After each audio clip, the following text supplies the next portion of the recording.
जी हाँ। क्या सोचे थे कि कोई दवाई होगी जिससे ये एग्जाम पास हो जाएगा? थंबनेल तो आपने देख लिया। और आपको क्या लगा देख के कि सर ने कोई ऐसी जड़ी बूटी बनाई है कि जिसको आज हम पियेंगे और इससे हमारा एग्जाम क्लियर हो जाएगा? अगर ऐसी जड़ी बूटी या ऐसी कोई ट्रिक या ऐसे कोई शॉर्टकट या ऐसी कोई स्पेशल वीडियो देखने से अगर एग्जाम पास हुए होते तो लोग रातों की नींद अपनी खराब न करते दोस्त। कहने का मतलब ये है कि इन सब चीज़ों में कुछ नहीं रखा है। ठीक है, कि शॉर्ट ट्रिक और शॉर्टकट और ये सब, जो 6 महीने से लगातार मेहनत कर रहा है, जिसने बेसिक बैच पढ़ा है, जिसने प्रैक्टिस की है, सिलेक्शन तो उसी का होगा। लेकिन मैं अपनी तरफ से जो आपको एक्सपीरियंस वाली चीज़ें बता रहा हूँ, जिस बच्चे ने आप आज तक कुछ नहीं पढ़ा और उसको मैं जो ये बताने जा रहा हूँ, उसका तो देखिए उससे भी कुछ नहीं हो सकता। लेकिन जिस बच्चे ने पढ़ा है और वो ये गलती ना कर जाए जो मैं अभी बताने वाला हूँ, क्योंकि फर्स्ट टाइम वाले करते हैं, जो सेकंड बार दे रहे हैं उनको पता होगा, लेकिन फर्स्ट टाइम वाले करते हैं, तो मैं स्पेशली उन्हीं लोगों को बता रहा हूँ। और सेकंड वालों को भी हेल्प मिले तो बहुत अच्छी चीज़ है। क्या गलती है, ध्यान से सुनिए। जैसा कि आपने पिछले कुछ टाइम से देखा, आई डोंट नो पेपर कल कैसा आएगा, हो सकता है इंग्लिश बहुत टफ हो जाए, चेंज हो जाए, जैसे एनडीए में पेपर पैटर्न चेंज हुआ, हो सकता है सेम ही रहे जैसा पहले से चलता आ रहा है, तो कुछ भी हो सकता है। लेकिन मैं जो ऐसा चलता आ रहा है उसके हिसाब से आपको बता रहा हूँ। पहली चीज़ ये है कि बहुत सारे बच्चे जब पेपर देने जाते हैं, स्पेशली फर्स्ट टाइम वाले, वो क्या सोचते हैं कि फिजिक्स में मैं कर लेता हूँ 16 17 18 19 20 नंबर, मैथ्स में 18 19 20 कर लेता हूँ, इंग्लिश में मेरे 16 17 हो जाते हैं। तो अब वो क्या था, ये आंकड़े जोड़ के चलता है। रियलिटी में होता क्या है कि वो फिजिक्स को पास नहीं कर पाता, मैथ्स में वही 7 8 नंबर पे रुक जाता है, और इंग्लिश में वो ले आता है 17 18 नंबर, लेकिन उससे कुछ होना नहीं है दोस्त। बहुत सारे स्टूडेंट जो फेल मैं सुनता हूं, क्योंकि मैं 4 5 साल से लगातार बच्चों को इस फील्ड में पढ़ा रहा हूं, तो मेरे पास जो लगातार मैसेजेस रहते हैं उनमें मैं देखता हूं कि बहुत सारे स्टूडेंट्स का इंग्लिश में तो स्कोर चला जाता है 18 19 20, और नॉर्मलाइजेशन के बाद उससे भी ज़्यादा। और वहीं आप अगर एक सब्जेक्ट में फेल हो जाएं तो ये बहुत दुख की बात है। सो जो 22 प्लस कुछ नंबर आपकी लास्ट टाइम पे अभी मैरिट गई थी, और कोई बच्चा जो है वो उतने भी नहीं ला पा रहा, इसका मतलब समझ रहे हो क्या है? इसका मतलब ये है कि वो किसी सब्जेक्ट में फेल था। अब मान लो तुम्हारे 2 सब्जेक्ट में बहुत अच्छा हो जाए, एक में फेल हो जाए, तो इसका कोई सेंस नहीं बनता। तो एग्जाम सिर्फ पढ़ने से भी नहीं निकलता, एक आपको प्लानिंग भी करनी पड़ती है।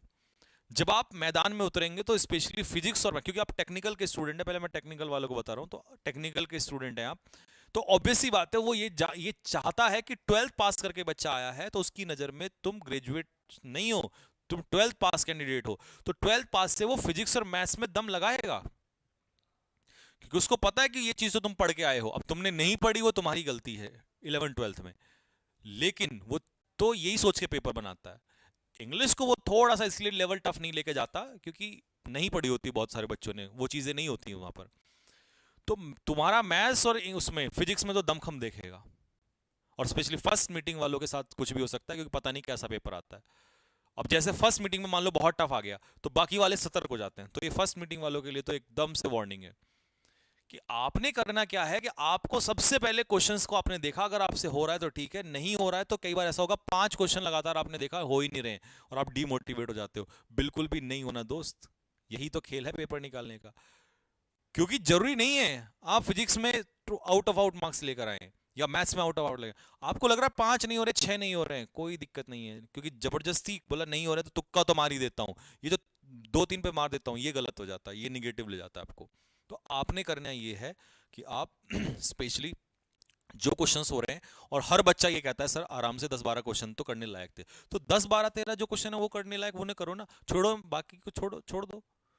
कहाँ तुम्हें मेरिट पे जाना है? अगर तुम्हारे 70 में से मान लो 60 नंबर आ गए, और मेरिट अगर तुम्हारी जा रही है 30, और किसी बच्चे के हैं 37 38, तो उसे भी वही मिलना है, तुमने भी वही मिलना है, बल्कि तुम ज्यादा के चक्कर में खो बैठोगे। और ये होता है, बखूबी होता है, रोते हैं बच्चे मेरे सामने, सर इसमें ये आ गया, इसमें ये हो गया, हमें तो इसमें तो हमारे आउट ऑफ आउट आ गए यहाँ पर, लेकिन उसका कोई मतलब नहीं है।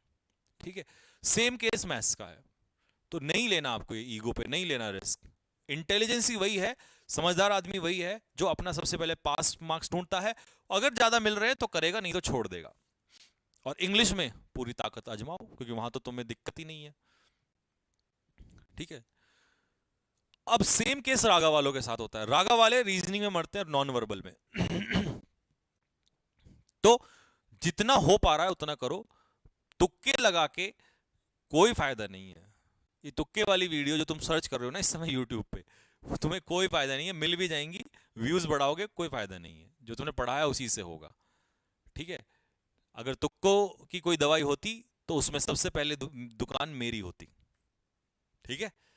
तो इसीलिए तुक्का मत लगाओ या मत सोचो, और जितना आ रहा है उतना ही करना है। और सबसे पहले पास की तरफ जाना है। 30 नंबर है रागा के, कहां कहां से निकालोगे, तो पास होना है सबसे पहले, ठीक है। और बाकी इंग्लिश तो आपको सपोर्ट करेगी। तो होपफुली मेरी बात आपको समझ में आई होगी, आपके जहन में गई होगी। और ये जो तुम अभी भी ढूंढ रहे हो ना कि कैसे ये वीडियो नहीं देखी तो ये हो जाएगा वो हो जाएगा, कुछ नहीं है ऐसा। बाकी सब बेवकूफ है जो इतनी सारी क्लास आपको पढ़ा रहे हैं। सुबह ये कैप्सूल क्लास चल रही है, सुबह आपकी रिवीजन क्लास चल रही है, फिर मॉक टेस्ट क्लास चल रहा है, फिर रात को 2-2 घंटे लाइव क्लासेस चल रही हैं, फिर आपको बेसिक्स ये सब बेवकूफ़ हैं। तो ये सारी चीज़ों के चक्कर में नहीं पड़ना है, और टेंशन हो फ्री होके अपना सो जाओ, और जैसा जैसा आपको बताया कल उस तरीके से करो। और मुझे थैंक्स बोलना कल आके, क्योंकि मुझे पता आप बोलोगे आके कि सर इसी तरीके से किया, ठीक। बाकी कल मिलते हैं फिर आप लोगों से एनालिसिस के टाइम पे, ठीक है। चलिए, लव यू एवरीबॉडी, बहुत सारा प्यार, और ऐसे ही हंसते रहो, टेंशन मत लिया करो यार। ज़िंदगी बहुत बड़ी है, अभी बहुत कुछ करना है। अभी मेरे साथ आपको कंपटीशन भी तो करना है, आपको जो बताया था मैंने रेस वाला, ठीक है। चलो, तो लव यू एवरीबॉडी, जय हिंद, जय भारत।